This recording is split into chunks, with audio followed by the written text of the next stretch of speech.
there, happy Tuesday. I hope you've had a wonderful day. I wanted to share something today that I think would be helpful to anybody who may need to hear it, because I have started a new semester with my students and I have a whole fresh crop of classes in my English classes. And I've been doing something this semester that's a little bit different from what I have done in the past. And I've really been diving deep into allowing my students to share who they are in class. We're reading a lot and we're writing a lot, and I'm trying to keep it rigorous and meaningful and all the things, but I'm really trying very hard to get them to show who they are. And one of their first assignments this year was to create a presentation where they had to explain in whatever way they wanted, whether it was an essay or a set of poems or a presentation or a collage. I have some students who did a collage, really expressing the truth of who they are, what makes them who they are, their background, their challenges, their triumphs, everything that's made them who they are, what they've experienced, who's important to them, what's important to them, what they like, what they value.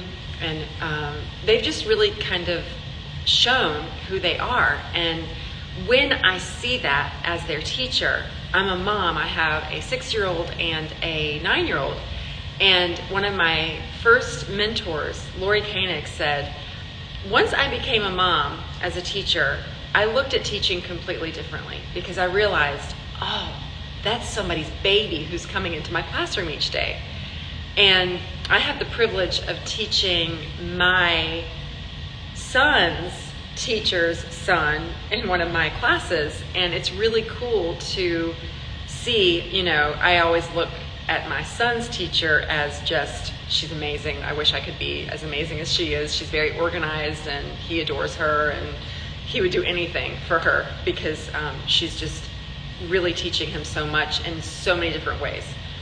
And now that I know her as my son's teacher, when I see her son come in each day, I don't think I've ever been more passionate about really giving her son half of what she's given my son, and his classmates, of course, But it's really kind of kept me on my toes. Like I want to be as amazing as she is for my kid. I want to be that for her kid. And so this semester that's just begun, I've really been diving deep into what I truly want my students to know. And what I've done this year that's been a little bit different, and I've got it on my whiteboard behind me, but when it comes to our essential question and our learning targets, I've really kind of separated them into an academic learning goal and an academic essential question, and then a social and emotional essential question and a social and emotional learning goal. Because there's things that I want them to know as young humans that might not be in the standard course of study or the Common Core curriculum that I think are incredibly important. Questions like, when have you felt like you are truly great? And how do you explore the concept of greatness? And just all kinds of different things that we've just been diving deep into over the past couple weeks since the new semester has begun. One of the things that I want to share with you, if you're a teacher who's struggling with maybe classroom management or just relating to your students or anything, if you can give them an opportunity to create something like a slideshow or a collage or a set of poems. And if you're an English teacher, we have lots of opportunities to do this, so it can be a little bit more challenging if you teach something else. But I think every subject in every school would benefit from having some kind of assignment where the students get to tell you who they are. And I encourage them to include pictures of their family, their friends, anybody who's important to them, their pets, their hobbies and their interests. And when they express who they truly are, and I always say, dare to share who you truly are. When they do that, I look at them, not as their parents or their guardians would look at them, but I get a glimpse of how much they're cherished and loved by whoever has brought them into the world and whoever's raising them.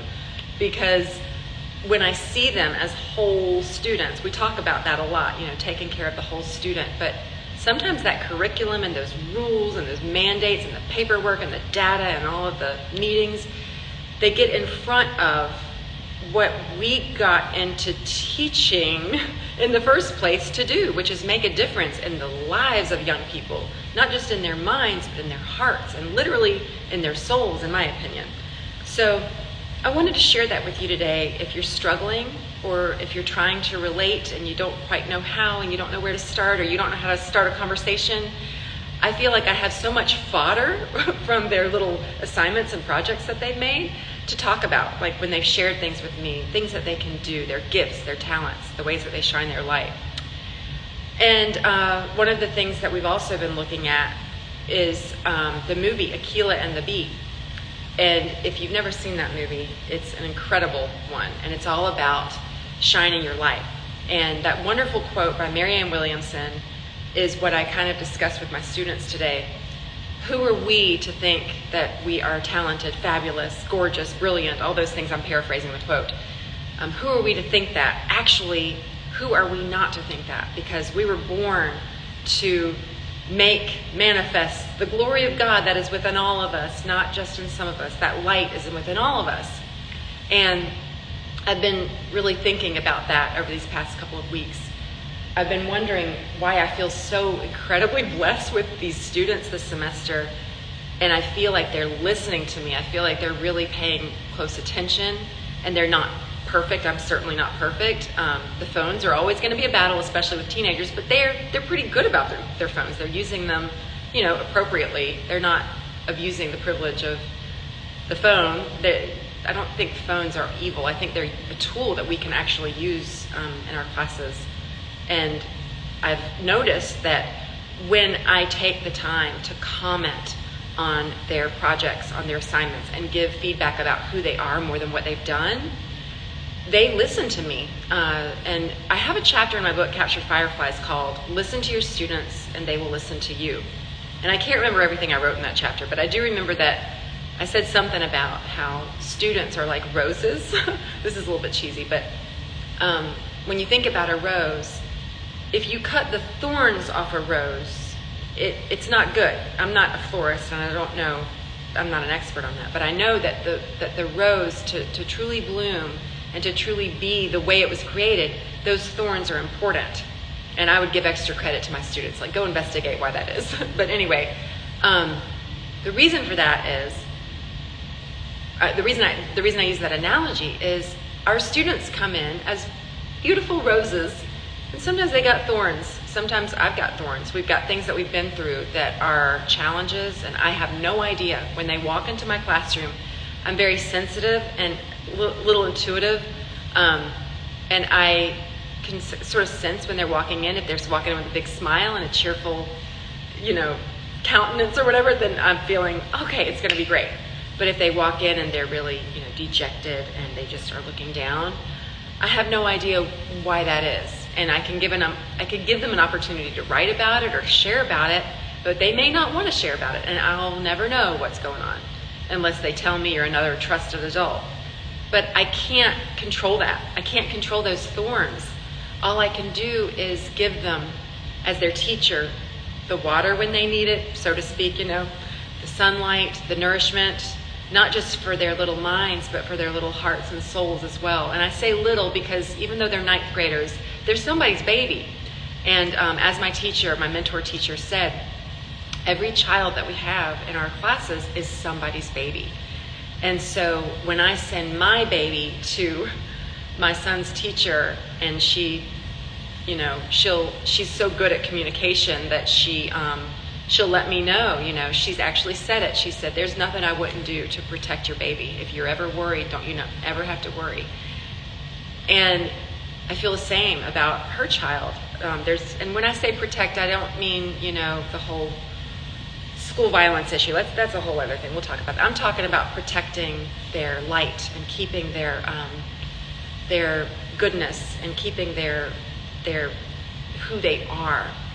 And the last thing I wanted to share, and I'll wrap it up, when I took my son into school today, I noticed on the bulletin board at his wonderful elementary school, They have all of these wonderful little pick-me-up kind of phrases on the bulletin board, like, you are talented, you are inventive, you are thoughtful, you are polite, you are kind, you are wonderful, all those things. And I told my ninth graders today, where along the line do we think that people don't need to hear that anymore? Like it's just those young little elementary schoolers who need to hear that? We as adults need to hear that. And I love the high school where I teach because you can find posters like that all over our school as well. Like signs like, you belong here, you are awesome, you are not alone, or keep your chin up, you're on the right track.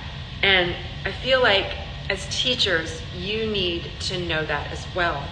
You need to make your own sign or get friends to remind you or do what you need to do to tell yourself the truth of who you are. And as I always like to say, it's about who you are more than what you do. The energy that you come into your classroom with is what your students remember. Maya Angelou said, people will forget what you said, they'll forget what you did, but they'll never forget how you made them feel. And when we make our students feel like those beautiful roses and we help them keep their light, that to me is the meaning of teaching, true teaching. Sure, we learn all about reading and writing and grammar and all the good stuff, literature, all that stuff. I love it. But at the end of the day, I want them to feel how valuable they are. And as adults, we can break each other down sometimes. And when we do that and we transmit those negative feelings to a young person, I feel like there's nothing worse than that. And I know that I've been guilty of that as a teacher. I have taken what somebody else said to me, or if somebody else put pressure on me, I took it out on my students. Or if I feel frustrated about testing, or pressured by the testing, or pressured by the go to this meeting, follow this mandate. And I don't want to show up that way for my students. So sometimes I dare to push back, ever so gracefully if I can, on all of those so-called shoulds that we have to do as teachers that do absolutely nothing to contribute to the social and emotional and academic growth of our students. Anyway, that's another rant for another day. But listen to your students and they will listen to you. Try it. Let me know how that goes. If you want to shoot me an email, you can email me at meredith@thetransformedteacher.com. You can find me on Instagram at Meredith Newland and The Transformed Teacher, or you could visit my website, thetransformedteacher.com. I've gotten back into the groove of giving workshops to teachers who want to thrive with less stress and more joy. And I have so many new things that I've been learning over the past several months about what it really means to be a transformed teacher. And it's not just an external transformation, it's really a spiritual thing in my opinion. And I've got so many things that I can't wait to share with teachers. I'll be giving a workshop in South Carolina next month and I'm so excited about it. And I love helping teachers who are new in their career or seasoned veterans who just need a reminder of how awesome they are and they just need some fresh ideas.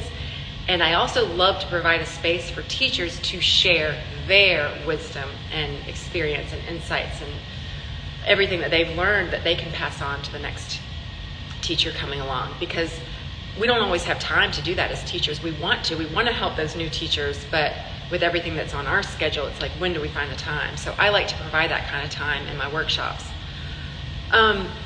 So with all of that said, I'd love to know how your school year is going. I'd love to know how you're feeling.